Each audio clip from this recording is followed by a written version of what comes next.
विराज जब वॉशरूम का दरवाजा खोलकर अंदर गया तो वहां ईशानी को ना पाकर जोर जोर से आवाज लगाने लगा। ईशानी, कहाँ हो तुम? Where are you Ishani? Ishani. कई बार आवाज लगाने के बाद भी जब ईशानी नहीं मिली तो विराज और भी ज्यादा परेशान हो गया। वो वॉशरूम में आगे बढ़ते हुए ईशानी को आवाज लगाता रहा। जब उसने वॉशरूम में बाथटब के पास लगे पर्दे को हटाया तो वहां का नजारा देखकर वो हैरान रह गया। कानों में ईयरफोन लगाए लाउड म्यूजिक सुन रही ईशानी कपड़ों के साथ ही बाथटब में सो गई थी। विराज ने गुस्से में आकर ईशानी के कानों से ईयरफोन निकाला और जोर से चिल्लाया, क्या बकवास हरकत है ईशानी? अचानक घबराई ईशानी सटपटाते हुए बोली, मिस्टर ओबरॉय, आप यहाँ अंदर? मैं तो बस नहाने आई थी। तुम्हारे घर पर लोग ऐसे नहाते हैं, कपड़े पहनकर? मैं पागलों की तरह बाहर से आवाज लगा रहा हूँ और तुम यहाँ 2 घंटे से गाने सुनते हुए सो रही हो, बेवकूफ लड़की। नहीं, ऐसा नहीं है मिस्टर ओबरॉय। गाने सुनते सुनते कब आंख लग गई मुझे पता ही नहीं चला। I am so sorry mister Oberoi. Viraj Ishani की इस हरकत से इतना ज्यादा नाराज हो गया कि ईशानी को सॉरी का रिप्लाई दिए बिना ही जाने लगा। तभी ईशानी ने विराज को रोकने के लिए उसका हाथ पकड़ लिया और अपनी तरफ खींचते हुए सॉरी बोलने लगी। लेकिन जैसे ही ईशानी ने विराज का हाथ अपनी तरफ खींचा, ठीक उसी समय नीचे गिरे साबुन की झाग पर विराज का पैर फिसल गया और वो बाथटब में लेटी ईशानी के ऊपर जा गिरा। विराज ने जो ईशानी के कानों से ईयरफोन निकाला था वो भी बंद हो गया और फोन में तेज म्यूजिक बजने लगा। गाना जरा पुराना था लेकिन दो दिलों को पास लाने के लिए एकदम परफेक्ट था। ईशानी के ऊपर गिरे विराज की नजर ईशानी के कॉलर बोन पर बने बर्थ मार्क पर पड़ी और वो गाने के एक एक शब्द के साथ बहकने लगा। ईशानी ने कई बार उठने की कोशिश की लेकिन विराज सिर्फ उसके बर्थ मार्क को देखता रहा। विराज की उंगलियां अब ईशानी के कॉलर बोन पर बने बर्थ मार्क को छूने ही लगी थी कि तभी ईशानी ने झट से कहा, मिस्टर ओबरॉय, मैं शादीशुदा हूँ, मेरा एक पति है। हाँ, वो बात अलग है कि मैंने उसे आज तक नहीं देखा है और न ही उसने मुझे कभी छुआ है, मगर इतना सुनते ही गानों के साथ बहक रहे विराज के हाथ खुद ब खुद रुक गए और वो तुरंत बाथटब से निकलकर बाहर खड़ा हो गया। विराज ईशानी की शादी वाली बात सुनकर काफी हर्ट हो गया था। जिसे पाने की चाहत उसके मन में जाग रही थी वो किसी और की हो चुकी थी। उसने अपने गुस्से को कंट्रोल करते हुए कहा, और कितने झूठे नकाब ओढ़ रखे हैं तुमने मिस ईशानी, और क्या क्या छुपा रखा है अपने इस भोले चेहरे के पीछे। मिस्टर ओबरॉय, ऐसा नहीं है। क्या बताती मैं आपको कि जिससे मेरी शादी हुई है मैंने उसे आज तक कभी नहीं देखा है। पति पत्नी होते हुए भी हमारे बीच कोई रिश्ता नहीं है। या ये बता दी कि मैं उसे देखना नहीं चाहती क्योंकि मैं सिद्धार्थ की यादों को नहीं भूल पा रही हूँ। ईशानी की दुख भरी दास्तान सुन विराज का दिल पिघल गया। तुमने सही कहा था, तुम्हें पर्सनल और प्रोफेशनल लाइफ को अलग अलग रखना काफी अच्छे से आता है। और हाँ, सॉरी, मैं तो बस तुम्हारे गले पर बने बर्थ मार्क को देख रहा था।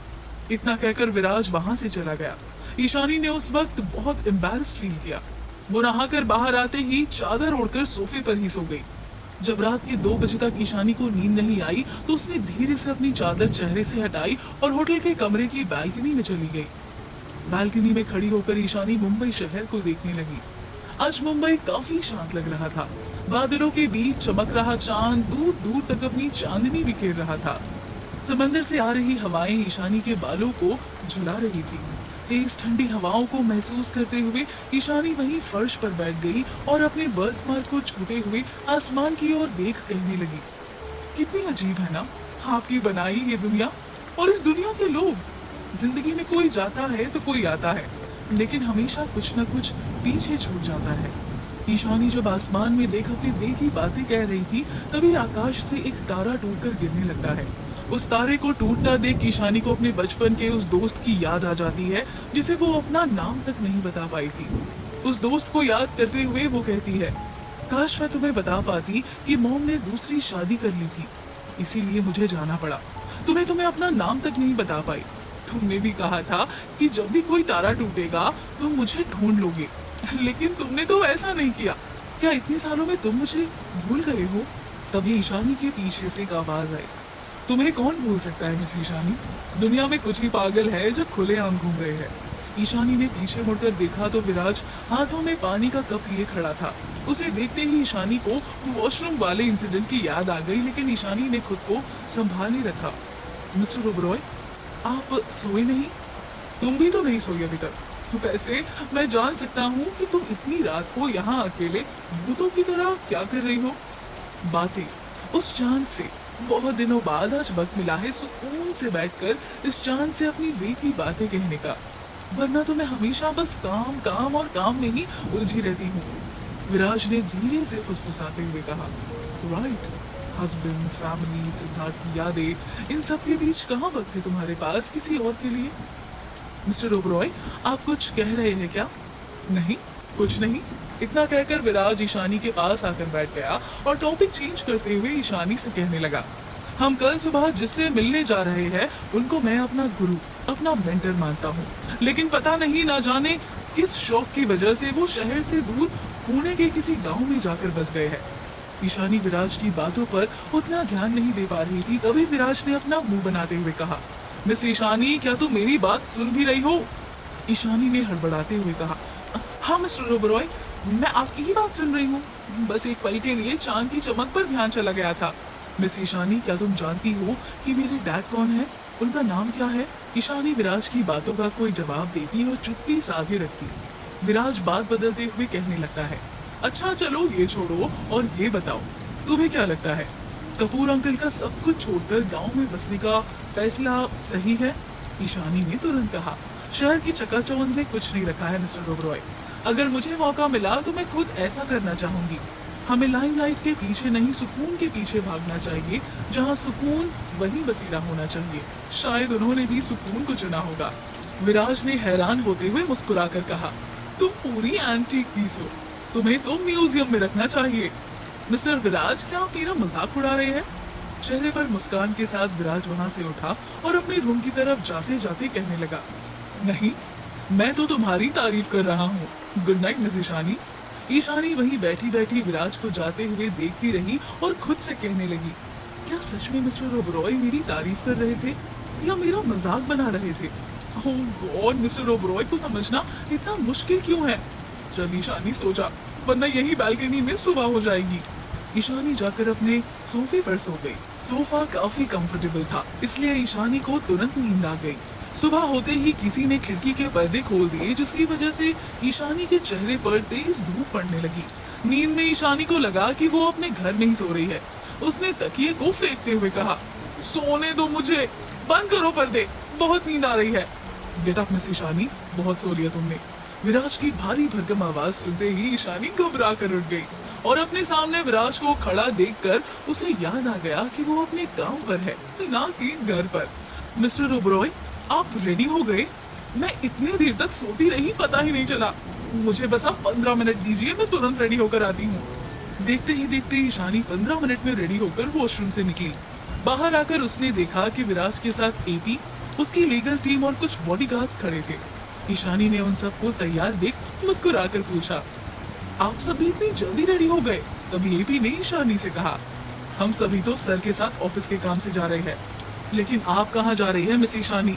सर ने आपको बताया नहीं कि वो जगह काफी दूर है, हमें लगता है आपको वहाँ नहीं जाना चाहिए। ईशानी ने मुंह बनाते हुए कहा, मैं यहाँ काम करने आई हूँ और हो सकता है मिस्टर ओबरॉय को वहाँ मेरी जरूरत पड़ जाए, इसीलिए मैं आप सभी के साथ चलूंगी। विराज ने ईशानी को साथ चलने की मंजूरी दे दी।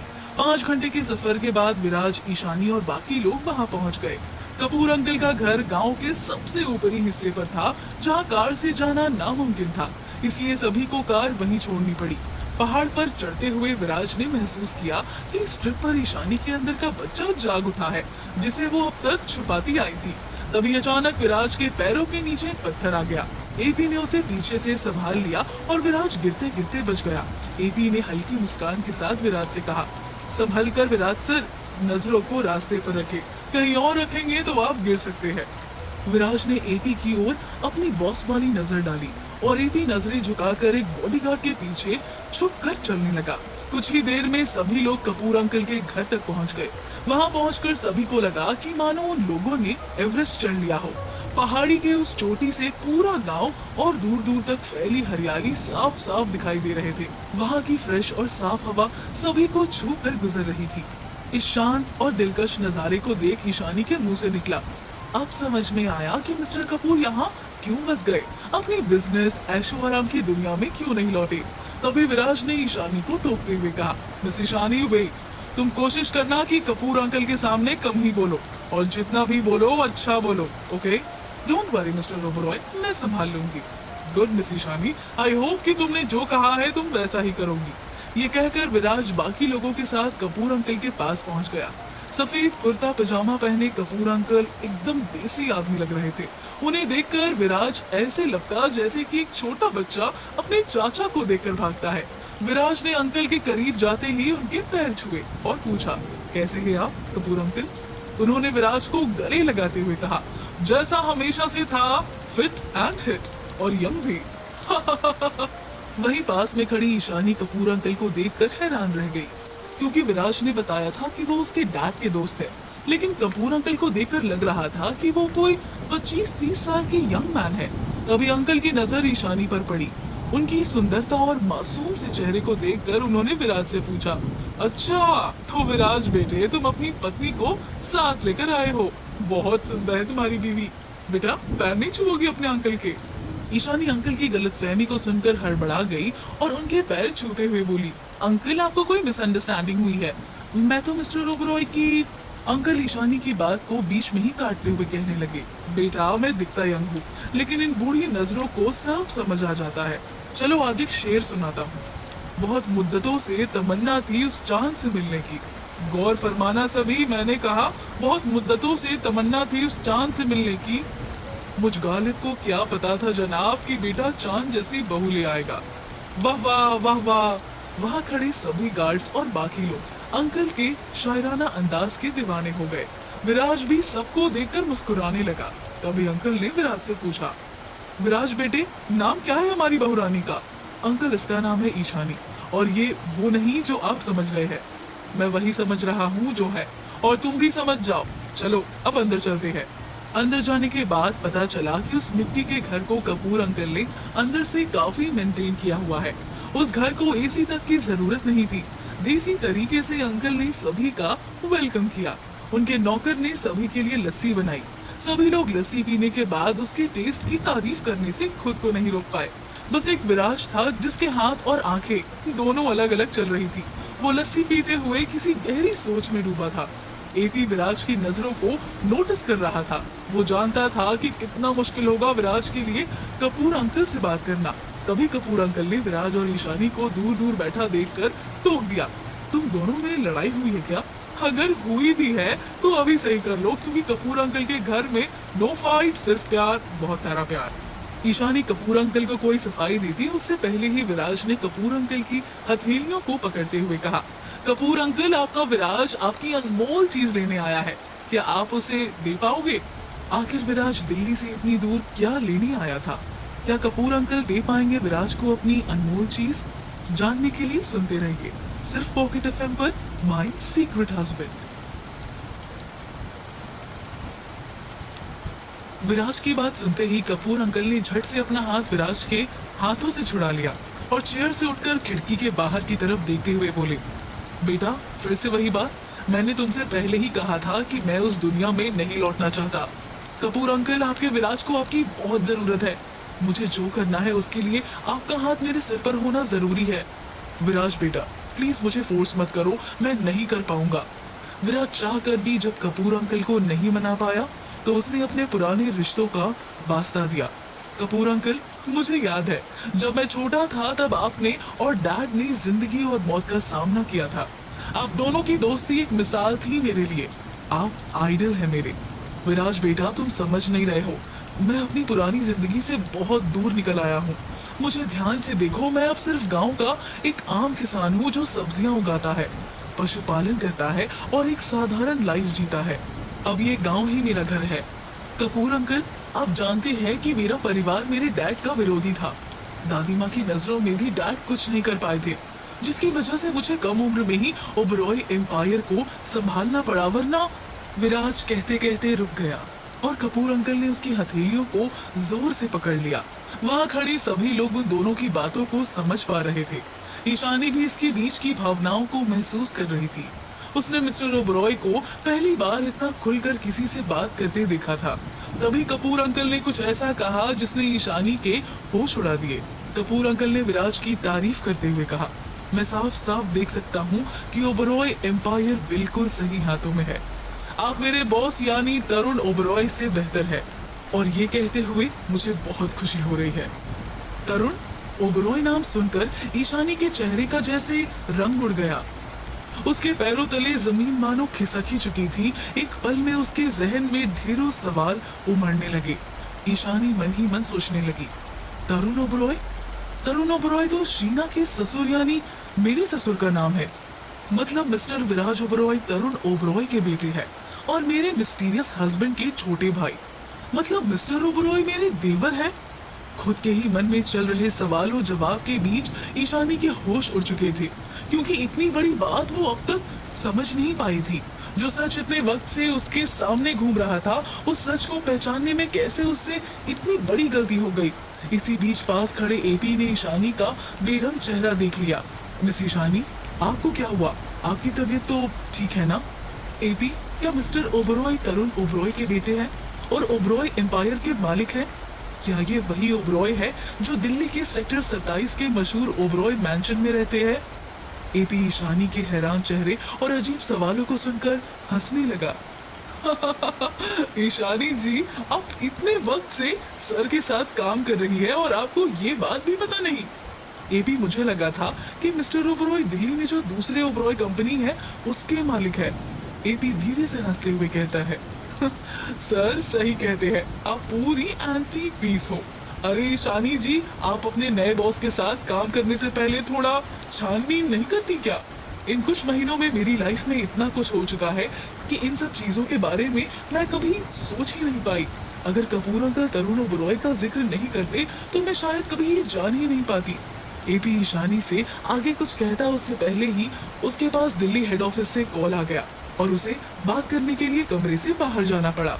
अभी अभी ईशानी को जो पता चला था उसे जानकर वो दंग रह गई थी। दूसरी तरफ वही टेबल पर लगातार विराज और कपूर अंकल की बातों का सिलसिला जारी था। कपूर अंकल, मैं देश के लिए कुछ करना चाहता हूँ।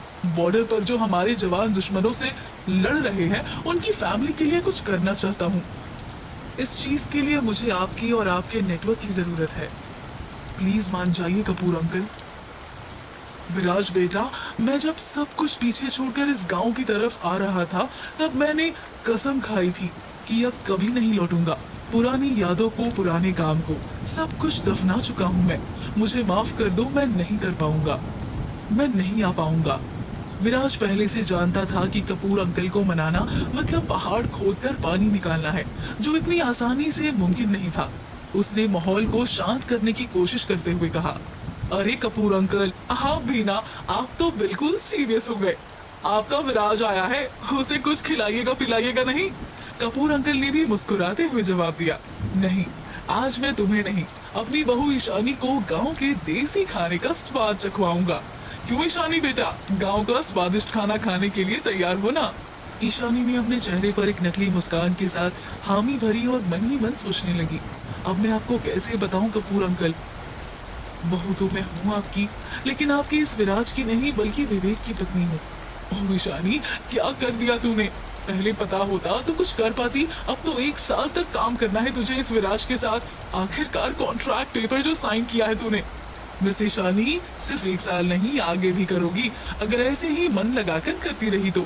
ईशानी अचानक विराज को दोबारा अपने मन की बात पढ़ते देख घबरा गई और जोर जोर से हिचकियां लेने लगी। कपूर अंकल ने तुरंत ईशानी को पानी पिलाया और उसके सिर को सहलाते हुए विराज से कहा, नालायक, जो तुम्हें करना चाहिए वो मैं कर रहा हूँ। लगता है बहुत कुछ सीखना पड़ेगा तुम्हें घर गृहस्थी के बारे में। वहाँ खड़े सभी लोग पहली बार विराज सर को छोटे बच्चे की तरह डांट खाता देख खुली कर हंसना चाहते थे, लेकिन बॉस का खौफ इतना था कि उन्हें थोड़ी सी हंसी में ही काम चलाना पड़ा। तभी अपना फोन कॉल खत्म करके एपी अंदर आता है और ऑफिस के किसी काम के सिलसिले में विराज से बात करने के लिए उसे कमरे से बाहर ले जाता है।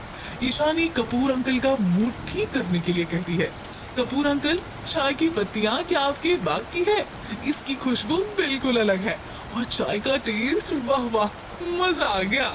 ईशानी के मुंह से अपने बागवानी की तारीफ सुनकर कपूर अंकल काफी खुश हुए और बोले, अरे हाँ ईशानी बेटा, ये तो सिर्फ नमूना है, मेरी बागवानी की तो तू बात ही मत पूछ। गांव के बड़े बड़े लोग मेरे खेत की चाय पत्ती से बनी चाय पीने आते हैं। ईशानी कपूर अंकल की बातें सुनकर हंस पड़ी, लेकिन ये हंसी झूठी थी क्योंकि वो अंदर ही अंदर एक सदमे से लड़ रही थी जो उसे अभी अभी लगा था। जिसे वो अपना बॉस समझती थी वो उसका देवर निकला था। जिन ओबरॉय के साथ रिश्ते से वो भाग रही थी, जाने अनजाने उन्हीं में से एक ओबरॉय के साथ बॉस और एम्प्लॉय का ही सही मगर ईशानी का एक रिश्ता बन चुका था। बार बार अपनी ख्यालों में खो रही ईशानी को जगाने की कोशिश करते हुए कपूर अंकल ने कहा, ईशानी बेटा क्या सोच रही हो? क्या हुआ, कुछ बात है क्या? विराट से लड़ाई ज्यादा बढ़ गई है क्या? तुम कहो तो मैं बात कर सकता हूँ। नहीं नहीं कपूर अंकल, ऐसा कुछ भी नहीं है, बस किसी पुरानी उलझन की डोर सुलझ गई, उसी के बारे में सोच रही हूँ। चल फिर मेरा अगला शेर तेरी सुलझी डोर के नाम। दोस्तों गौर फरमाना, तेरी उलझी डोर मुझ तक आती है, तेरे सभी ख्याल मुझ तक आते हैं, तेरे सभी ख्याल मुझ तक आते हैं। तू चाहे कितना भी भाग ले, तेरा नाम जमाना मुझसे ही जानेगा। वाह वाह वाह वाह, फिर से सभी लोगों की वाह वहीं निकल गई और इस बार जरा खुलकर निकली क्योंकि विराज और एपी वहां नहीं थे। शायरी सुनकर कपूर अंकल सभी के लिए खाने पीने का इंतजाम करने चले गए। विराज और एपी पहले से ही बाहर थे, बाकी लोग भी काम को लेकर आपसी बातचीत में जुड़ गए। तभी खुद को अकेला पाकर ईशानी भी घर के पीछे वाले हिस्से में चली गई। वहाँ कई सारी मुर्गियों का एक छोटा फार्म था। वहीं दीवार पर लगे पानी के नल को चालू कर ईशानी अपना चेहरा साफ करने लगी, मानो वो अपने चेहरे पर पानी फेंक कर चेक कर रही हो कि कहीं ये कोई सपना तो नहीं। अब उसे पूरी तरह यकीन हो गया था कि ये कोई सपना नहीं बल्कि एक हकीकत है। उसने खुद से बुदबुदाते हुए कहा, क्या मिस्टर ओबरॉय को ये सब पहले से पता होगा? शायद इसीलिए वो बार बार मुझे अपने ऑफिस में काम करने के लिए फोर्स कर रहे थे। लेकिन मिस्टर ओबरॉय को देखकर ऐसा नहीं लगता कि उन्हें कुछ पता होगा। ओह कितना कंफ्यूजिंग है ये सब। कहीं इसीलिए मालिनी मॉम ने मुझे बार बार घूंघट में रहने को तो नहीं कहा था। ओह गॉड मॉम, आपने अपने लालच के चक्कर में मेरी लाइफ बर्बाद कर दी है। चल ईशानी उठ और सब बता दे मिस्टर ओबरॉय को। ईशानी हिम्मत कर विराज को सब कुछ बताने जा ही रही होती है, तभी उसके कानों में विराज के चिल्लाने की आवाज पड़ी। वो फोन पर किसी पर जोर से चिल्ला रहा था। तुम्हें मैंने लास्ट वार्निंग दी थी, लेकिन उसके बाद भी तुमने मेरा भरोसा तोड़ा और विराज ओबरॉय का भरोसा तोड़ने की एक ही सजा है, वो है बर्बादी।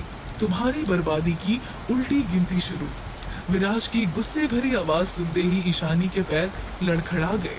वो डर के मारे पीछे हट गई और दीवार के पीछे छुप गई। ईशानी वहीं बैठकर सोचने लगी, क्या करूं मैं, कुछ समझ नहीं आ रहा है।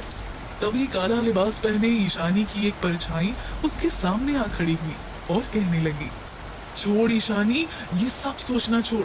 सिर्फ ये सोच कि 1 साल के अंदर पैसे कमाकर करण भाई को लेकर यहाँ से बहुत दूर चले जाना है। ईशानी अपनी ही परछाई से सवाल करने लगी, लेकिन मिस्टर ओबरॉय के भरोसे का क्या? जब मुझे जरूरत थी तब उन्होंने मेरी मदद की थी और मुझे 2 लाख रुपए भी दिए थे। तुझे क्या लगता है इस विराज को नहीं पता होगा तेरे बारे में कि तू इसकी भाभी है? सब विराज का नाटक है ईशानी। कैसे पता होगा मिस्टर ओबरॉय को कुछ? मॉम ने शादी में मुझे घूंघट डाले रखने को कहा था। सभी को यही लग रहा था कि दुल्हन शीना है, लेकिन घूंघट के पीछे मैं थी ये कोई नहीं जानता था। ईशानी मुझे तो लगता है कि ओबरॉय अय्याश किस्म के लोग हैं। भाई ने शादी की और अब छोटा भाई सुहागरात मनाएगा। ये सुनकर ईशानी ने अपने कानों को हाथ से बंद कर दिया और जोर से कहा, तुम जाओ यहाँ से। छी, कैसी बातें कर रही हो तुम? जाओ तुम, जाओ यहाँ से। ईशानी अपनी परछाई को भेजने के लिए जाओ जाओ की रट लगा रही थी। तभी उसे महसूस हुआ कि उसके पैरों में चींटी काट रही थी।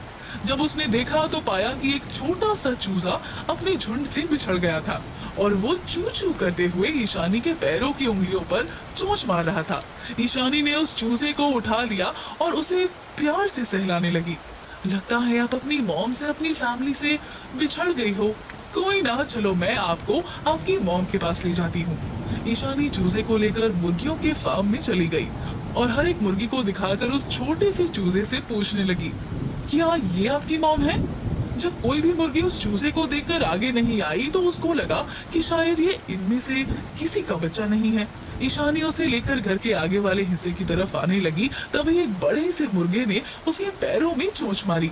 उस मुर्गे की चोंच काफी नुकीली थी, जिसकी वजह से ईशानी को दर्द महसूस हुआ और वो डर कर इधर उधर भागने लगी।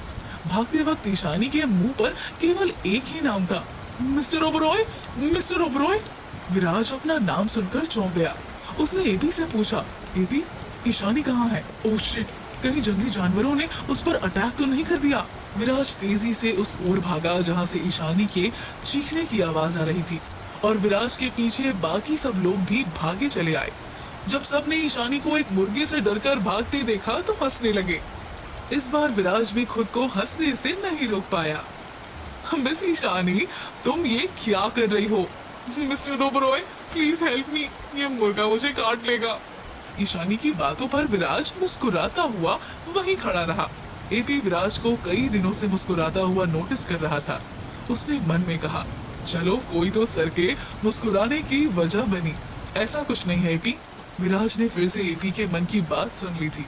एपी अपनी सफाई देता उससे पहले ही ईशानी अचानक आकर विराज के गले लग गई। उसने अपनी बाहों से विराज को कसकर पकड़ लिया था।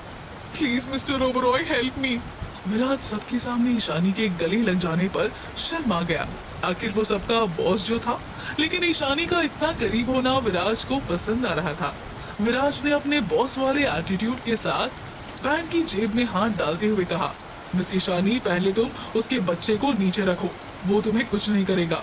नहीं नहीं मिस्टर ओबरॉय, मुझे डर लग रहा है। एपी, ईशानी के हाथों से चूजे को लेकर नीचे रख दो, ये मुर्गी चली जाएगी। विराज के कहने पर एपी ने वैसा ही किया और तुरंत मुर्गी वहां से चली गई। ईशानी को जब एहसास हुआ कि डर से उसने सबके सामने विराज को गले लगा लिया है, तब वो थोड़ी अनकंफर्टेबल हो गई और विराज को सॉरी कहकर अंदर चली गई। विराज के साथ आए सभी लोग विराज को मुस्कुरा कर देख रहे थे। इस बार एपी भी उन सभी लोगों की टीम में था। विराज सब समझ रहा था, लेकिन उसने जोर से गला साफ करते हुए कहा, गाइस, हमें कुछ भी करके कपूर अंकल को मनाना है, आओ अंदर चले। रात में ईशानी घर के कोने से अपने भाई करण को वीडियो कॉल करती है और करण उसे अपनी कोडिंग के नमूने दिखाकर खुश हो रहा होता है। तभी कपूर अंकल ईशानी को पीछे से आवाज देते हैं, ईशानी बच्चे, चलो अंदर आ जाओ, तुम्हारा खाना तैयार है। अंकल की आवाज कानों में पड़ते ही ईशानी ने झट से फोन नीचे कर लिया और कहा, यस अंकल, अभी आई। अंदर कमरे के बीचों बीच एक सुंदर सी खाने की टेबल सजी थी। खाने की बेहतरीन खुशबू ने सभी की भूख और बढ़ा दी थी। अंकल ने सभी को साथ बैठकर खाने को कहा। विराज को अपने एम्प्लॉयज के साथ खाना खाता देख ईशानी को काफी अच्छा लगा। चलो, इन ओबरॉयज में इतनी तो इंसानियत है, कम से कम अपने एम्प्लॉयज को नीचा नहीं दिखाते, साथ में बैठकर खाना खा लेते हैं। पता नहीं मेरा सीक्रेट हस्बैंड कैसा होगा। ईशानी सीक्रेट हस्बैंड के बारे में ज्यादा सोच विचार कर पाती उससे पहले ही अंकल ने वो कह दिया, जिसे सुनकर विराज और ईशानी के होश उड़ गए। दोनों का मुंह खुला का खुला रह गया और हाथ से खाने का निवाला थाली में गिर गया। कपूर अंकल ने कहा, विराज, ऊपर वाला कमरा रेड रोजेस से सजवा दिया है, आज रात अपनी वाइफ ईशानी के साथ वहीं सो जाना। क्या एक कमरे में एक साथ रात बिताएंगे विराज और ईशानी? क्या विराज कपूर अंकल को मना पाएगा?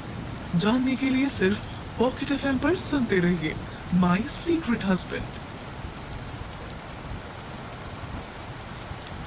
नहीं, मैं ऐसा नहीं कर सकती, मैं नहीं जाऊंगी मिस्टर ओबरॉय के साथ उस कमरे में।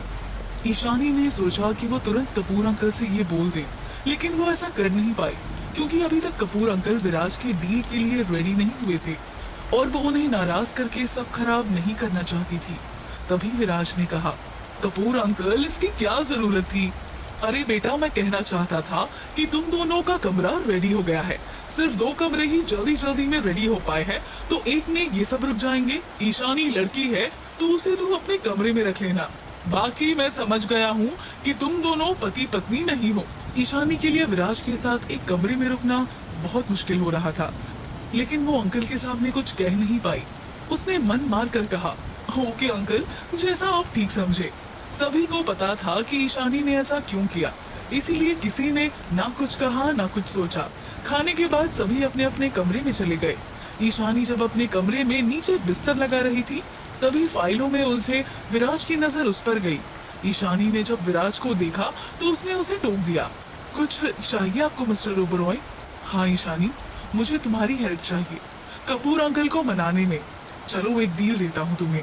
अगर तुमने अंकल को मना लिया तो मैं तुम्हारे कर्ज में से 2 लाख और माफ कर दूंगा। विराज की डील सुनकर ईशानी सोच में पड़ गई।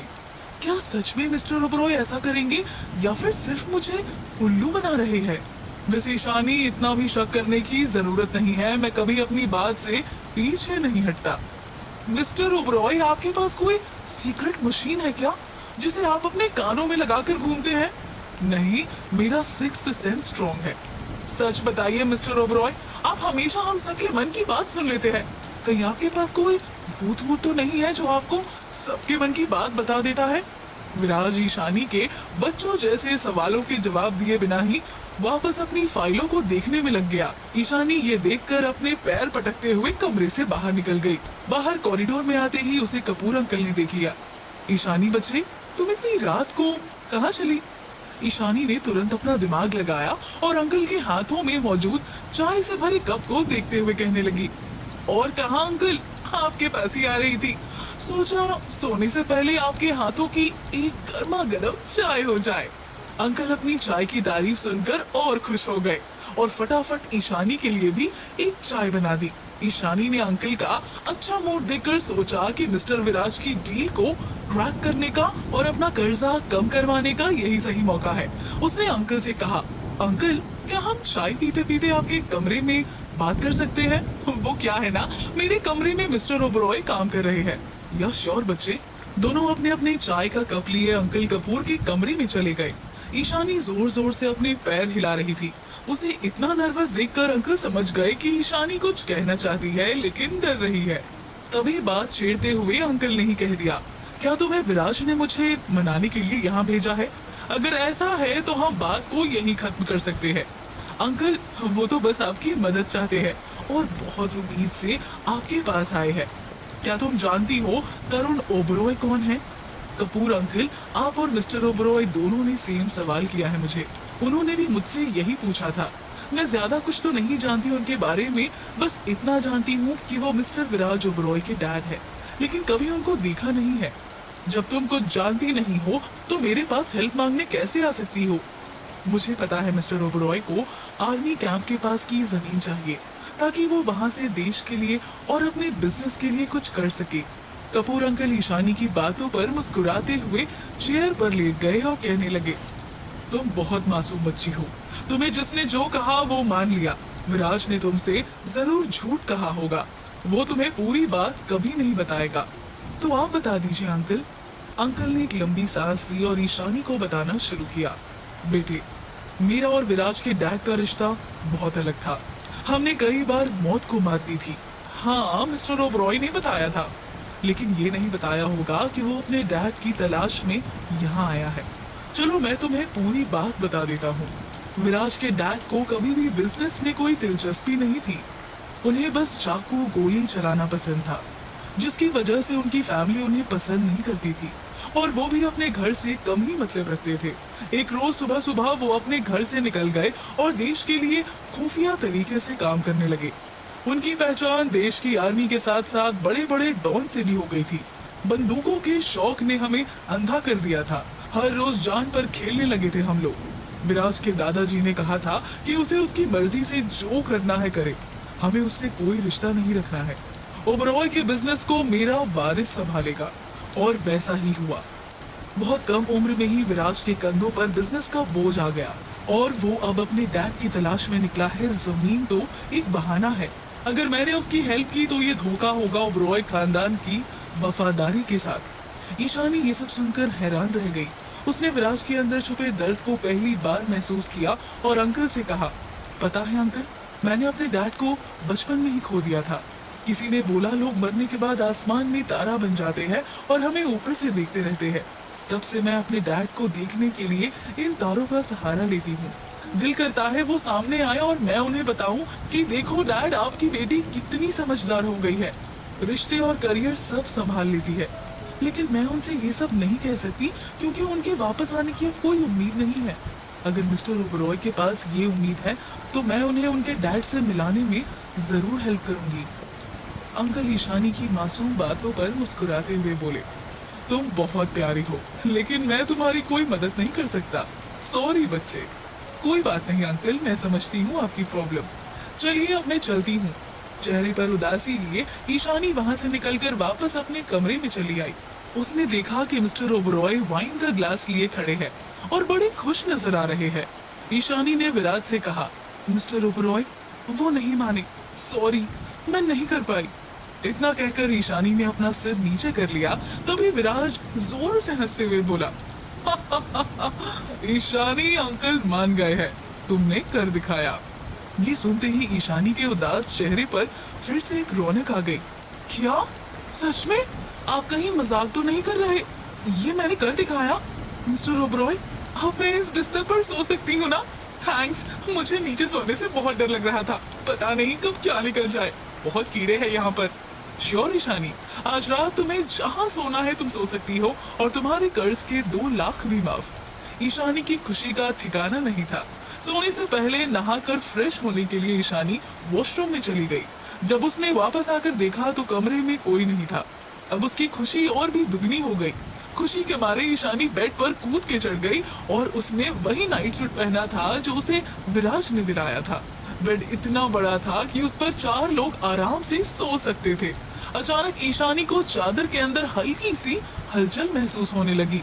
जब उसने चादर उठाकर देखा तो पता चला कि मिस्टर ओबरॉय पहले से ही वहाँ सो रहे थे। ईशानी ने चढ़कर कहा, मिस्टर ओबरॉय, आपने कहा था कि इस बेड पर मैं सोऊंगी, फिर आप? You are right miss Ishani, मैंने यही कहा था कि तुम इस बेड पर सो सकती हो, लेकिन ये नहीं कहा था कि मैं नहीं सो रहा इस बेड पर। मिस्टर ओबरॉय, इतनी बड़ी कंपनी के सीईओ होकर आपने एक मामूली एम्प्लॉय के साथ शब्दों का खेल खेला? विराज ने मुस्कुराकर जवाब दिया, मैंने कोई खेल नहीं खेला, मैंने वही कहा जो तुमने सुना। गलती तुम्हारी है, जो तुमने वो नहीं सुना जो मैंने नहीं कहा। अब सोना है तो सो जाओ, वरना नीचे सांप, बिच्छू और कीड़े मकोड़े तो तुम्हारे साथ सोने को तैयार ही है। वैसे भी बेड काफी बड़ा है, मैं इस कोने पर सो रहा हूँ, तुम दूसरे कोने पर सो जाओ। विराज की बातों को सुनकर ईशानी मन ही मन फुसफुसाई।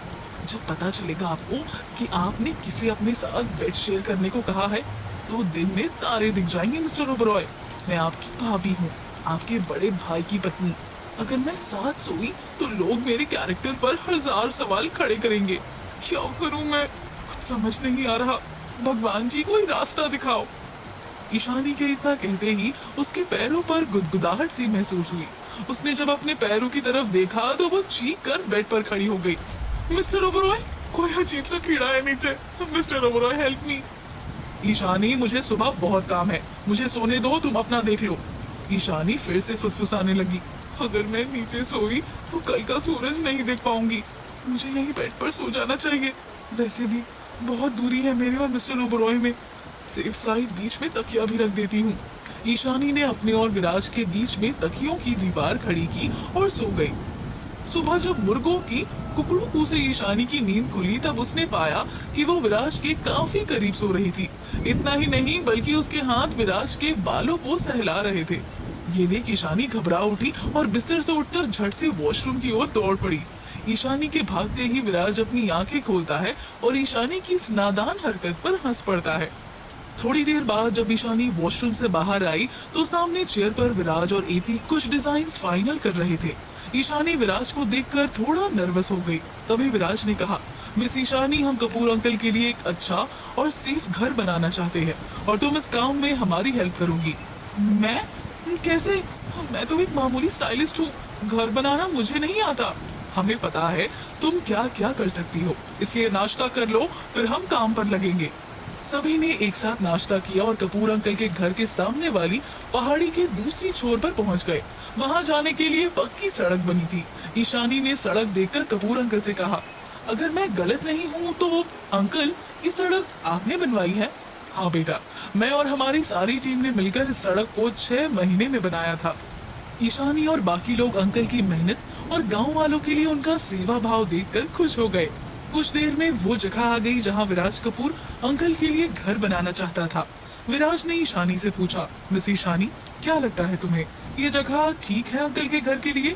हाँ मिस्टर ओबरॉय, ये जगह बिल्कुल सही रहेगी। यहाँ सबसे पहले सूरज की किरणें पड़ेगी, जिससे सोलर प्लेट सही तरीके से और जल्द ही चार्ज हो जाएगी। सर्दियों के लिए भी ये जगह बेहतर है। यहाँ से गांव का रास्ता भी पास है और नदी भी कोई खास दूर नहीं है। जानवरों के लिए पानी पीना भी आसान होगा। ईशानी की इतनी बारीकियां देखकर कपूर अंकल काफी इम्प्रेस हो गए। ईशानी की तारीफ करते हुए उन्होंने कहा, मुझे नहीं पता था कि शहर की पली बड़ी लड़की भी गांव की जरूरतों को इतनी बारीकी से समझ सकती है। वेरी गुड ईशानी बेटा। विराज भी ईशानी की बातों से बेहद इम्प्रेस हुआ। शाम होते होते सभी ने मिलकर घर का एक बढ़िया सा ब्लूप्रिंट तैयार कर लिया। शाम का नाश्ता करने के बाद विराज ने अंकल से जाने की परमिशन मांगी। अंकल, अब हमें चलना चाहिए। मेरी एक टीम कुछ दिनों में यहाँ आकर काम शुरू कर देगी। अगर आपको कोई भी जरूरत पड़े तो मुझे बेझिझक कॉल कर दीजिएगा। जाने की बात सुनकर कपूर अंकल थोड़े मायूस हो गए थे, क्योंकि इतने सारे बच्चों ने आकर उन्हें बहुत सारी खुशियां दे दी थी। खास करके ईशानी के साथ उन्हें अपना मन हल्का करने का मौका मिला। उन्होंने ईशानी के सिर पर हाथ रखते हुए कहा, बच्ची, तुम जहाँ भी रहना खुश रहना और अपने कपूर अंकल से मिलने आते रहना। तुम सभी भले ही विराज के साथ काम करते हो, लेकिन मेरे लिए तो सब बच्चे ही हो। अंकल के ऐसा कहने के बाद सभी ने एक एक करके अंकल के पैर छुए। विराज ने उन्हें गले लगाकर थैंक यू कहा। अंकल ने ईशानी को एक प्यारा सा गिफ्ट भी दिया, जिसमें बहुत सारे नकली मुर्गी के अंडे और चूजे थे। उसे देखकर सभी हंस पड़े। चूजे वाला तोहफा देख ईशानी अंकल से बच्चों की तरह नाराज हो गई। कपूर अंकल, आपने कहा था कि आप मेरा मजाक नहीं बनाएंगे उस मुर्गे वाले बात पर, तो फिर ये क्या है? ये यादें हैं जो तुम्हें दे रहा हूँ, और साथ में मेरा आशीर्वाद भी। मेरा घर बनने के बाद गृह प्रवेश में जरूर आना। ईशानी और सभी लोग अंकल को फाइनल बाय बोलकर निकल गए। कार में ईशानी अंकल के साथ बिताए पलों को याद करते हुए उदास हो गई। तभी विराज ने ईशानी से कहा, मिस ईशानी, अगर तुम थकी नहीं हो तो क्या अंकल के घर के अंदर के इंटीरियर की बात कर ले? हाँ बिल्कुल मिस्टर ओबरॉय, मेरे पास कुछ आइडियाज भी है। विराज ने अपना टैब खोलते हुए कहा, ये देखो, मैंने अंदर के लिए कुछ डिजाइन फाइनल किए हैं, बताओ कैसे है? मिस्टर ओबरॉय, अंकल दिखते यंग है, लेकिन एक उम्र तो हो ही गई है। हमें उनके घर की हर एक चीज को उनकी उम्र को ध्यान में रखते हुए डिजाइन करना होगा। कुछ देर के डिस्कशन के बाद डिजाइन फाइनल हो गए और कार रात के खाने के लिए एक ढाबे पर रुकी। सभी कार से उतरकर खाने के लिए चले गए, लेकिन विराज और एपी वही कार के पास रुककर बातें करने लगे। एपी ने विराज से कहा, सर, नायरा मैम सुबह से कई कॉल कर चुकी है और एक मैसेज भी भेजा है। क्या लिखा है मैसेज में एपी? सर, आप ही पढ़ ले तो बेहतर होगा। विराज ने मैसेज देखा। उसमें लिखा था, लास्ट टाइम हम फैसला नहीं कर पाए थे, क्या हम फिर से मिल सकते हैं? हमारी फैमिली कई सालों से साथ काम कर रही है, उसे एक गुस्से की वजह से खराब करना गलत होगा। उस मैसेज ने विराज को नायरा को कॉल करने पर मजबूर कर दिया। अभी फोन की एक ही रिंग बजी थी कि नायरा ने झट से कॉल रिसीव कर लिया। हेलो विराज, क्या आप भी नाराज हो मुझसे? विराज ने शांत आवाज में कहा, मेरी लीगल टीम तुमसे नेक्स्ट मीटिंग के लिए जल्द ही कांटेक्ट करेगी। तुमने बताया नहीं, क्या तुम अब भी गुस्सा हो मुझसे? विराज ने फिर से नायरा की बात को इग्नोर करते हुए कहा, हम जल्द ही मिलते हैं नायरा, गुड बाय। क्या वो तुम्हारे साथ है? विराज को समझते देर नहीं लगी कि नायरा किसकी बात कर रही है।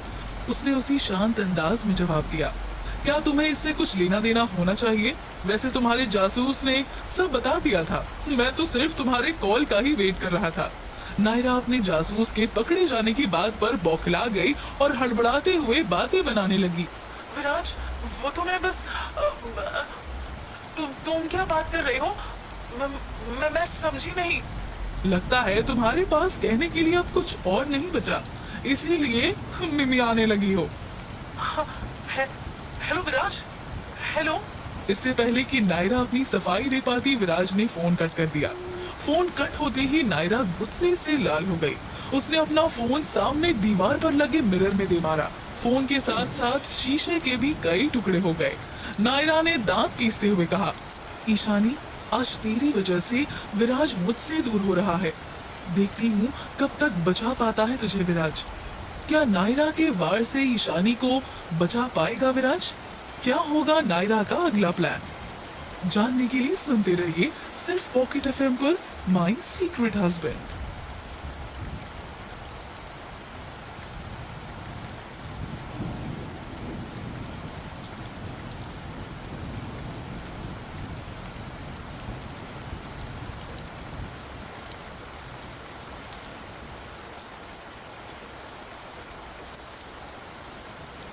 विराट जानता था कि नायरा गुस्से में और अपनी जेलसी में ईशानी के साथ कुछ भी कर सकती है, इसलिए विराज ने एपी से कहा, अब वो शांत नहीं बैठेगी एपी, तुम ईशानी के आसपास सिक्योरिटी बढ़ा दो, उसे कुछ होना नहीं चाहिए। ओके सर, मैं खुद इस बात का पूरा ख्याल रखूंगा कि ईशानी सेफ रहे, आप बेफिक्र रहिए।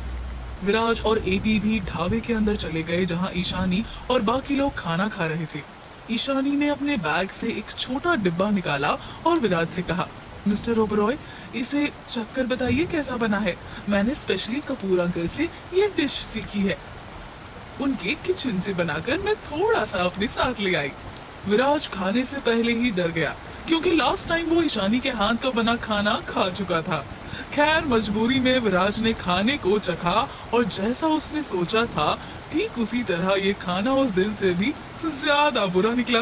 मगर विराज ने ईशानी का दिल रखने के लिए पूरा खाना खत्म किया। वहीं खड़े एपी से लीगल टीम के एक मेंबर ने धीरे से पूछा, क्या आप भी वही देख रहे हैं जो मैं देख रहा हूँ? एपी ने मुस्कुराते हुए जवाब दिया, आप इसकी आदत डालो भाई, मुझे लगता है अब ये सिलसिला जारी रहेगा। दोनों के साथ साथ यहाँ मौजूद बाकी लोग भी मुस्कुराने लगे। कुछ ही वक्त में सब लोग मुंबई के लिए निकल गए और वहाँ से दिल्ली पहुँचते ही ईशानी तुरंत अपने करण भाई से मिलने के लिए घर की ओर निकल पड़ी। जाते जाते विराज ने ईशानी से कहा, तुम्हारे पास आराम करने के लिए कुछ दिन है, जब तुम्हारी जरूरत होगी मैं एपी को बता दूंगा, तब तक तुम आराम कर सकती हो। घर पहुंचकर ईशानी ने देखा कि करण आराम से घर में सो रहा है। घर भी काफी साफ सुथरा था। इसका मतलब साफ था कि नरकटपल्ली ने करण की और घर की देखभाल अच्छे से की थी। करण ने जब उठकर ईशानी को देखा तब वो खुशी से झूम उठा और बार बार दोहराने लगा, ईशानी आ गई, करण की ईशानी आ गई। ईशानी ने मुस्कुरा कर करण को जवाब दिया, हाँ आपकी ईशानी आ गई, आप मुझे मिस कर रहे थे ना, इसीलिए मैं झट से आ गई। ईशानी करण के साथ खेलने लगी, तभी उसके फोन पर किसी अननोन नंबर से कॉल आई। ईशानी के फोन उठाते ही उधर से एक लड़की की आवाज आई। वो लड़की कोई और नहीं बल्कि नायरा थी। ईशानी हेलो भी कह पाती उससे पहले ही नायरा ने अपनी बॉसी आवाज में कह दिया, ईशानी। नायरा, मैं सीपी मॉल के पास खड़ी हूँ, तुमसे कुछ जरूरी काम है, आधा घंटा है तुम्हारे पास, आ जाओ। याद रहे, नायरा को किसी का इंतजार करना बिल्कुल पसंद नहीं। इतना कहकर नायरा ने फोन कट कर दिया और ईशानी फिर से सोच में पड़ गई, भला इस नायरा को मुझसे क्या काम हो सकता है? कहीं उस दिन का बदला तो नहीं लेने वाली? थप्पड़ तो मार चुकी है, अब और क्या चाहिए इसे? मिस्टर ओबरॉय को बता दूं? नहीं नहीं, उन्हें ये सब बताना ठीक नहीं रहेगा, खुद ही चलकर देखती हूँ। ईशानी नरकटपल्ली को करण का ख्याल रखने के लिए बोलकर नायरा से मिलने के लिए निकल गई। सीपी मॉल पहुंचने पर एक शख्स ईशानी को बाहर लेने आया और उसे अपने साथ मॉल के अंदर ले गया। मॉल के अंदर किसी पार्लर में ले जाकर उस शख्स ने ईशानी के हाथों में कीमती चीजों का एक बॉक्स थमा दिया और कहा, इसमें से आपको जो कुछ भी पहनना है पहन ले, कुछ ही देर में आप मैम से मिलेंगी। ईशानी कुछ सवाल जवाब करती उससे पहले ही वो शख्स वहां से चला गया। ईशानी ने सोचा, आखिरकार क्या करना चाहती है ये नायरा मेरे साथ? मुझे कुछ ठीक नहीं लग रहा। जो भी हो, मुझे ये सब खत्म करके जल्दी घर निकलना चाहिए। ईशानी बक्से में से एक सिंपल सी साड़ी पहनकर तैयार हो गई। इतने साधारण कपड़ों में भी वो किसी अमीर घराने की मालकिन लग रही थी। कुछ देर में वो शख्स वापस आया और ईशानी को लेकर एक पार्टी में चला गया। जैसे ही ईशानी ने पार्टी में अपना कदम रखा, वहाँ सारी लाइट्स बंद हो गई और एक तेज स्पॉटलाइट आकर ईशानी के ऊपर फोकस करने लगी। अब पार्टी में सबकी नजरें सिर्फ ईशानी पर थी। इतने में नायरा की आवाज आई जो माइक में बोल रही थी, लेडीज एंड जेंटलमैन, ये है सेलिब्रिटी स्टाइलिस्ट ईशानी मेहता। इसकी भोली भाली शक्ल पर मत जाना, इस मासूम शक्ल के पीछे एक चालबाज और मकदार औरत छुपी है जो मेरे विराज को मुझसे छीनना चाहती है। मगर अब इसे कौन बताए कि इसका ये सपना कभी पूरा नहीं होगा। विराज के बिस्तर में तो इसने जरूर जगह बना ली होगी, मगर ये कभी इसके दिल में जगह नहीं बना पाएगी। नायरा के तीखे तीखे शब्दों के बाण जब ईशानी पर पड़े तब ईशानी भारी महफिल में शर्मसार हो गई।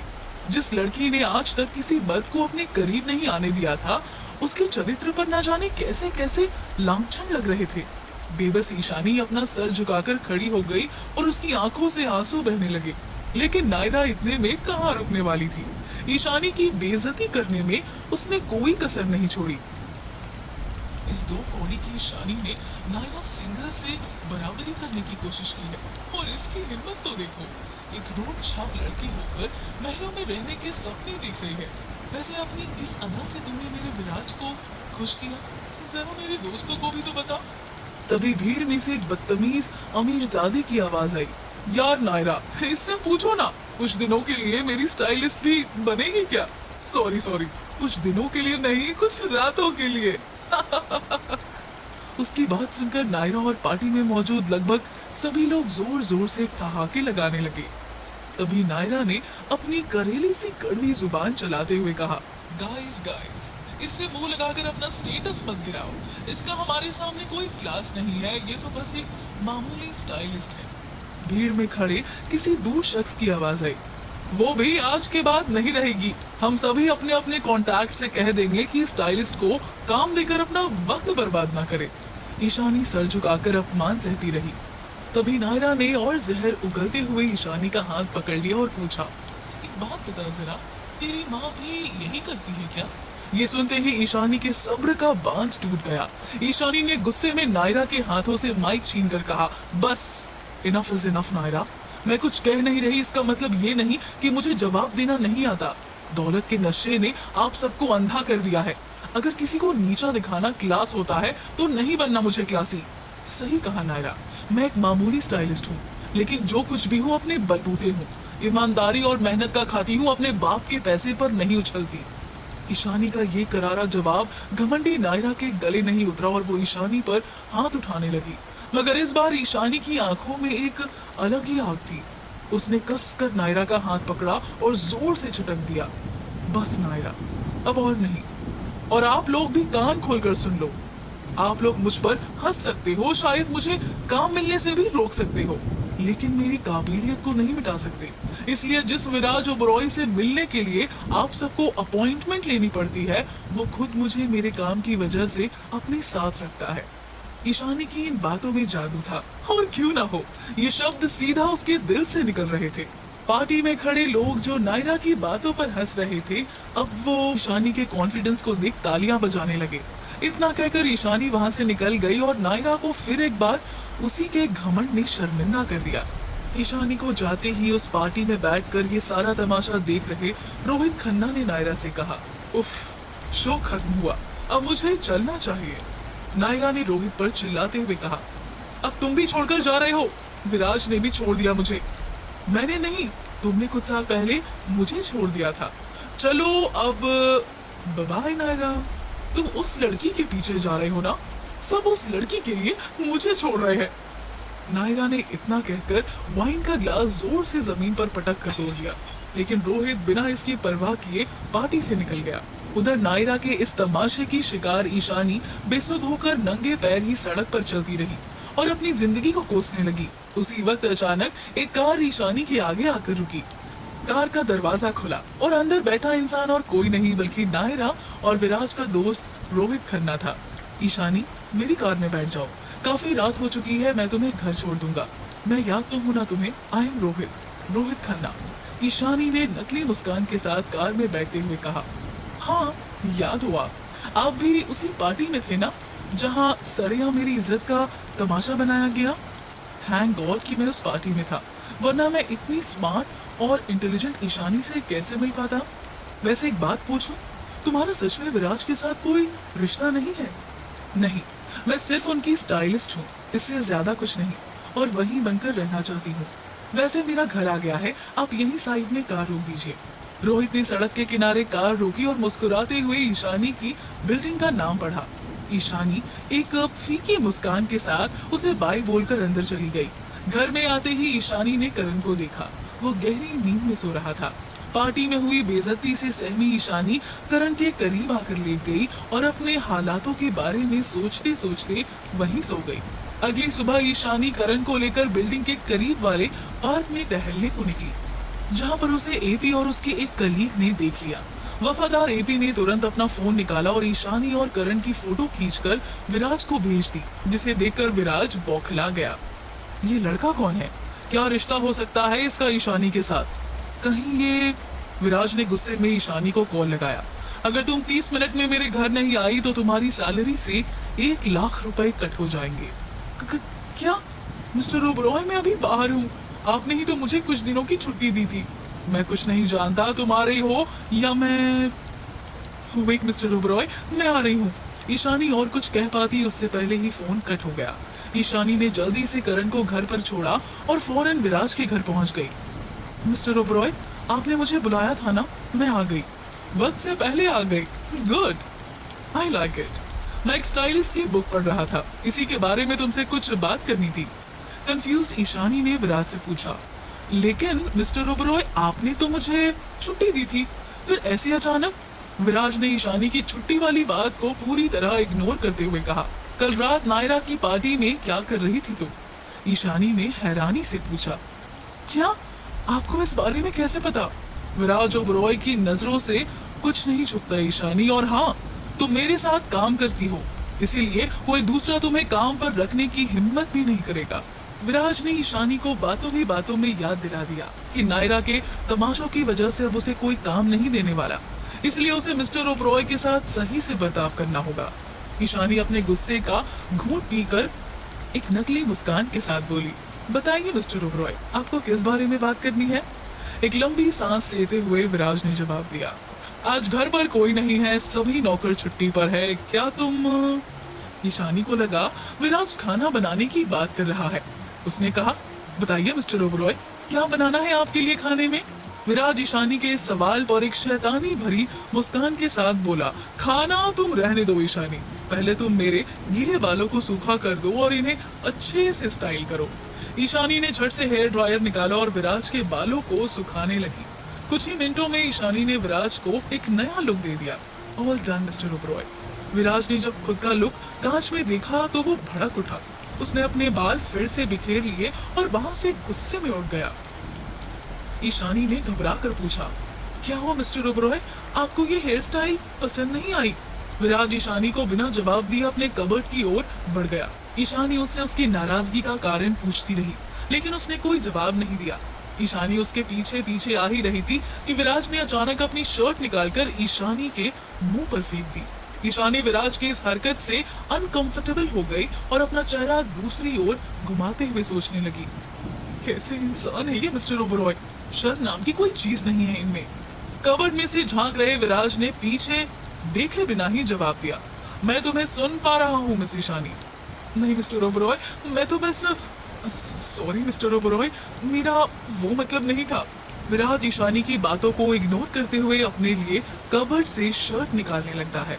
ईशानी दोबारा फुसफुसाते हुए कहती है, पता नहीं है मिस्टर ओबरॉय कैसे मेरे मन की बातें सुन लेते हैं। तभी विराज ने अचानक मुड़कर कहा, एक काम करो ईशानी, आज तुम मेरा वॉशरूम साफ कर दो। मिस्टर ओबरॉय, मेरा काम वॉशरूम साफ करना नहीं है, मैं आपकी स्टाइलिस्ट हूँ। तुम ये मत भूलो कि तुम्हें पैसे की जरूरत है और ये मैं अच्छे से जानता हूँ। सो मैं जो कह रहा हूँ वो करो, जाओ जाकर वॉशरूम साफ करो। ईशानी के लिए विराज आज नायरा से भी बुरा बन गया था। कम से कम नायरा ने उसकी मजबूरी का फायदा तो नहीं उठाया था। ईशानी मन मारकर वॉशरूम साफ करने चली गई। उसे जाता देख विराज ने शैतानी भरी स्माइल के साथ मन ही मन कहा, बस ईशानी, आज तुम्हें पता चलेगा कि विराज ओबरॉय कौन है और तुम्हारे झूठ की सजा क्या है। काफी देर के बाद भी जब ईशानी वॉशरूम की सफाई करके बाहर नहीं आई तो विराज बेसब्र होने लगा। ईशानी को अंदर 1 घंटे से भी ज्यादा वक्त हो चुका था। यही सोचते सोचते विराज वॉशरूम की ओर बढ़ने लगा। इससे पहले कि वो ईशानी को आवाज लगाता, उसे वॉशरूम के अंदर से ईशानी की चीख सुनाई दी। विराज 1 सेकंड भी वेट किए बिना वॉशरूम के अंदर घुस गया और अंदर का नजारा देखकर उसकी आंखें खुली की खुली रह गई। आखिर क्यों चीख रही थी ईशानी? क्या ईशानी बनेगी विराज के गुस्से का शिकार? जानने के लिए सुनते रहिए सिर्फ पॉकेट एफएम पर, माय सीक्रेट हस्बैंड। इस वीडियो को लाइक करें, हमारे चैनल को सब्सक्राइब करें, बेल आइकन जरूर प्रेस करें हमारी न्यू वीडियो सबसे पहले देखने के लिए। सब्सक्राइब करने के बाद ना घंटी बजा देना, ताकि जब भी मैं कोई न्यू वीडियो अपलोड करूं तो तुम्हारे फोन की घंटी भी बजे।